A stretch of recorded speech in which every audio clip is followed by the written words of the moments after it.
Bismillahirrahmanirrahim. Assalamualaikum warahmatullahi wabarakatuh. Pemirsa MTA TV yang insya Allah dirahmati oleh Allah. Pertama-tama marilah kita panjatkan puji syukur kehadirat Allah yang telah melimpahkan banyak nikmat dan karunia-Nya kepada kita. Sehingga pada kesempatan kali ini, di hari yang berbahagia ini, di bulan yang penuh dengan kemuliaan ini, di bulan suci Ramadan ini, kita masih bisa melaksanakan tugas-tugas kita, kewajiban kita sebagai seorang muslim untuk menjalankan puasa Ramadan. Kemudian yang kedua, sholawat serta salam semoga senantiasa terhaturkan kepada junjungan kita, suri tauladan kita, Rasulullah Nabi Muhammad sallallahu alaihi wasallam, yang mana atas berkat dakwah beliau hingga detik ini kita masih bisa menghembuskan nafas kita sebagai seorang muslim. Ini adalah tentunya tak lepas dari karunia Allah, dan ini juga termasuk dalam kehendak Allah, sehingga pada kali ini kita masih bisa menikmati indahnya masa keislaman. Pemirsa MTA TV yang insya Allah selalu dirahmati oleh Allah. Masya Allah. Kali ini kita akan sedikit membahas tentang nikmatnya bahtera rumah tangga. Tentunya ini juga kenikmatan yang diberikan oleh Allah, karena ketika kita lihat, ketika kita perhatikan di sekitar kita, ternyata belum semua, utamanya ya kaum muda, ini belum tentu semuanya diberikan kenikmatan ini. Baru beberapa atau sebagian yang mungkin sudah benar-benar menikmati betapa nikmatnya bahtera rumah tangga. Maka pemirsa, kira-kira bagaimana? Apakah Anda juga sudah yang termasuk bisa menikmati nikmatnya bahtera rumah tangga ini? Atau justru malah Anda bertanya-tanya, kira-kira yang mana nikmatnya? Saya selama ini kayak gini-gini aja, terus nikmatnya apa ya?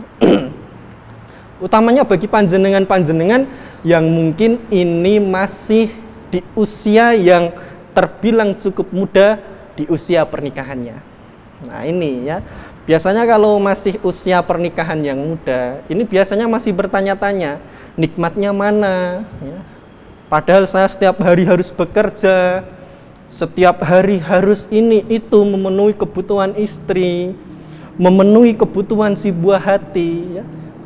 Apalagi kalau misalkan masih punya bayi ya, punya putra putri yang usianya cenderung masih sangat kecil ya.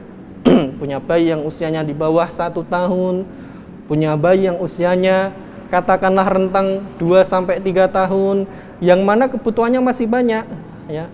Perlu susu lah, perlu popok lah ya, perlu kasih sayang lah. Apalagi kalau anaknya 2 atau 3 ya, Masya Allah ya. Memang ya, memang kalau kita rasakan ya, akan ada beberapa kerepotan ya, ada beberapa kesibukan ya. Tapi kembali lagi, ini adalah ternyata jika kita laksanakan, jika kita jalani dengan ikhlas dalam berumah tangga yang seperti itu, penuh dengan dinamika seperti itu, ternyata itu cukup nikmat. Karena apa? Dalam rumah tangga ini ternyata banyak sekali keutamaan-keutamaan yang mana itu semua bernilai kebaikan ya. Tapi kata kuncinya satu ya. Kata kuncinya satu, ketika kita jalani dengan ikhlas dan kita mengharapkan ridha Allah. Ya. Dari yang semula bisa dikatakan ya, antara laki-laki dengan perempuan ya, sebelumnya semua serba haram, tapi setelah menikah itu menjadi halal ya. Ini termasuk dalam satu kebaikan ya. Bahkan semula yang sebelumnya haram, ternyata setelah menikah itu menjadi pahala dan ladang ibadah ya. Masya Allah. Biasanya ini kaum muda ini ya. Biasanya kaum muda. Coba kalau panjenengan ya, terutama ini yang muda-muda, bisa dilihat ya. Ketika misalkan katakanlah sedang kuliah ya, jalan-jalan di kampus ya, kampusnya syar'i ya, di jalan lihat mahasiswi ya, ini pemuda ya, di jalan lihat mahasiswi pakaiannya syar'i, masya Allah sekali ya, dengan melihatnya saja sudah katakanlah tidak bisa terlena untuk menahan iman kita ya. Kita terlena untuk tergoda ke dalam penampilannya ya. Kita pulang kerja, sampai rumah dibukakan pintu oleh sang istri ya, sampai rumah disambut, masya Allah ya, dengan bertukar senyum saja itu menjadi pahala yang besar bagi pasangan suami istri. Na'udzubillah ya. Kita khawatirkan jika kita termasuk golongan orang-orang yang justru memanfaatkan kesempatan-kesempatan setan dan kita bisa terlena dengan godaan setan. Tapi dengan menikah, dengan berada dalam kondisi yang semua serba halal, insya Allah ini menjadi ladang ibadah bagi kita. Maka tidak cukup sampai di situ ya ikhwah. Ya. Dalam berumah tangga, tentunya banyak juga kewajiban-kewajiban antara suami kepada istri, pun juga kepada keluarga anak-anaknya ya. Maka ini perlu kita pahami bersama ya, kewajiban-kewajiban suami dan istri. Dan banyak yang tidak paham bahwa ketika kita memberikan nafkah kepada istri, kepada anak-anak kita, ini termasuk dalam bentuk jihad. Ini yang perlu kita pahami bersama. Ya. Sebagai contoh, ya, saya ambil satu saja bahwa tugas seorang suami kepada istri dan keluarga tentunya adalah memberikan nafkah. Baik nafkah secara rohani maupun nafkah secara insani. Ya. Kita semua yakin bahwa hampir semua laki-laki yang sudah memiliki pandangan untuk melanjutkan ke jenjang pernikahan, bahkan mungkin sudah ada pandangan untuk katakanlah mendatangi seorang wanita untuk dinikahinya, insya Allah pasti paham bahwa salah satu kewajiban dan tugas seorang suami adalah menafkahi keluarganya, menafkahi istri dan anaknya. Namun pertanyaannya, apakah yang demikian itu sudah kita lakukan? Nah, ini PR bagi kita ya. Ini PR ya. Maka pemirsa MTA TV yang insya Allah dirahmati oleh Allah ya. Dalam Al-Quran surat At-Tolak ayat 7, Allah menjelaskan tentang perintah seorang suami untuk memberikan nafkah kepada keluarganya. Hendaklah orang yang lapang rezekinya memberikan nafkah menurut kemampuannya, dan orang yang disempitkan rezekinya hendaklah memberi nafkah dari apa atau harta yang dianugerahkan Allah kepadanya. Kalau rezekinya lapang ya, atau rezekinya luas, itu sudah pasti ya, sudah jelas bahwa kewajiban seorang suami dengan rezekinya yang luas itu untuk menafkahi istrinya. Maka kadang ada timbul pertanyaan, lantas bagaimana Ustadz ya kalau rezeki saya sedang susah? Bagaimana Ustadz kalau rezeki saya sedang sulit? Bagaimana Ustadz ini saya tidak punya apa-apa untuk diberikan atau dinafkahkan kepada istri dan anak? Allah sudah menjawab dalam ayat ini ya.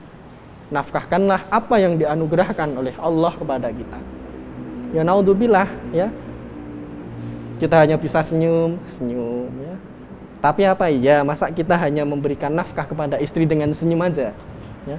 Insya Allah ketika kita sudah niatkan suatu kebaikan, Allah akan mudahkan kebaikan tersebut ya. Maka suami adalah pemimpin dan pelindung bagi istrinya ya. Dan kewajiban suami terhadap istrinya ialah mendidik, mengarahkan, serta mengertikan istri kepada kebenaran ya.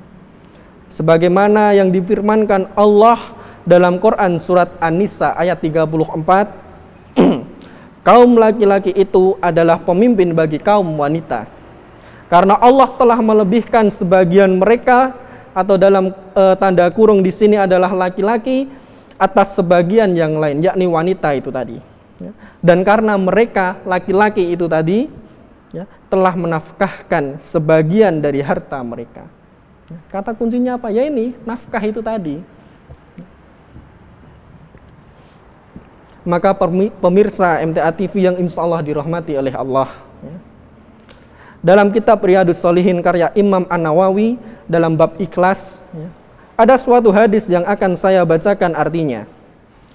Abu Hurairah radhiyallahu an berkata, Rasulullah sallallahu alaihi wasallam bersabda, 1 dinar yang kamu nafkahkan di jalan Allah fisabilillah, 1 dinar yang kamu nafkahkan untuk memerdekakan budak, dan 1 dinar yang kamu berikan untuk orang-orang miskin, dan 1 dinar yang kamu nafkahkan kepada keluargamu, insya Allah dari semua itu, maka yang paling besar pahalanya adalah 1 dinar yang kamu berikan kepada keluargamu.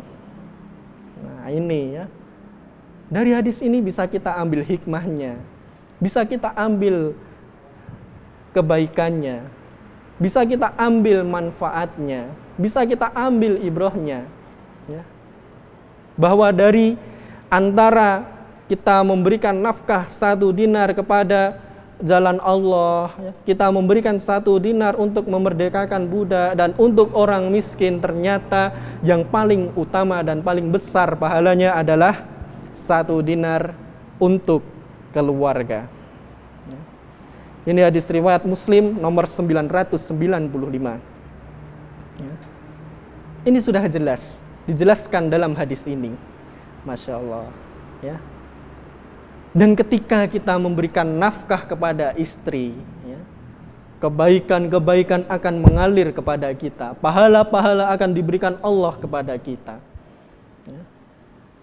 Maka di bulan suci yang penuh dengan keberkahan ini, saya mengingatkan khususnya pada diri saya sendiri dan umumnya pada panjenengan semua, pada pemirsa semua, terutama yang sudah mempunyai keluarga, sudah mempunyai istri, dan saya doakan untuk yang jomblo-jomblo semoga segera mendapatkan istri. Maka semoga kita bisa menjadi seorang suami yang ketika kita keluar dari rumah, kita selalu niatkan untuk meraih ridha Allah dalam mencari nafkah untuk keluarga, karena ini bagian dari jihad juga. Barakallahu fikum, semoga sedikit yang saya sampaikan bisa bermanfaat untuk kita semua dan kita senantiasa diberikan kemudahan oleh Allah. Akhirul kalam, wassalamualaikum warahmatullahi wabarakatuh.